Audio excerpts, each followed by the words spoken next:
ஆக்சுவலாக வந்து நிறைய வீடியோஸில் சுவிட்சை இப்படி இருக்கும் டிசைனு, சுவிட்சை போட்டால் வந்து போட்டோம் அப்படின்னு சொல்லுவாங்க. அந்த வார்த்தையை தயவு செய்து யாருமே நம்பிடாதீங்க. நான் ஏமாந்த மாதிரி நீங்களும் ஏமாறாதீங்க. அதான் நான் வந்து சொல்லுவேன். வணக்கம், வெல்கம் டு கேட்டோம் அலெக்ஸ். நிறைய பேர் நான் வந்து மிஷின் எம்ப்ராய்டரிங் வந்து யூஸ் பண்ணிட்டு இருந்திருக்கேன். அந்த மிஷின் எம்ப்ராய்டரிங் பற்றி வீடியோஸோ இல்லை அதை பற்றின அப்டேட்ஸோ வந்து நிறைய பேர் கேட்டிருந்தீங்க. என்னோட ஒஸ்ட் எவர் ஹானஸ்ட் ரிவ்யூ பற்றி நான் என்னோட யூடியூப் சேனல் வந்து போஸ்ட் பண்ணியிருக்கேன். அதை வந்து நீங்கள் பார்க்கணும், அதை பற்றி தெரிஞ்சுக்கணும் அப்படின்னா என்னோட லிங்க்ல, அதாவது ஸ்டோரியில் வந்து அதோட லிங்க் வந்து ஷேர் பண்ணுறேன். நிறைய பேர் கேட்டுட்டு இருந்ததுனால என்னோட ஹானஸ்ட் இந்த 1 இயர் நான் யூஸ் பண்ண எக்ஸ்பீரியன்ஸ் பற்றி இந்த வீடியோ வந்து ஷேர் பண்ணியிருக்கேன். அது உங்கள் எல்லாருக்கும் யூஸ்ஃபுல்லாக இருக்கான்னு சொல்லிட்டு அந்த வீடியோ கீழே வந்து கமெண்ட் பண்ணுங்கள்.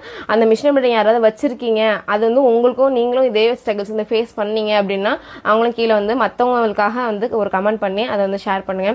நிறைய பேர் வந்து நிறைய வீடியோஸ் கேட்டிருக்கீங்க. இந்த மாதிரி என்னென்ன வீடியோஸ்லாம் என்கிட்ட எக்ஸ்பெக்ட் பண்ணீங்கன்னு கீழே மறக்காம கமெண்ட் பண்ணுங்க, சப்போர்ட் பண்ணுங்க. தேங்க்யூ ஆல், கீப் சப்போர்ட், பாய்.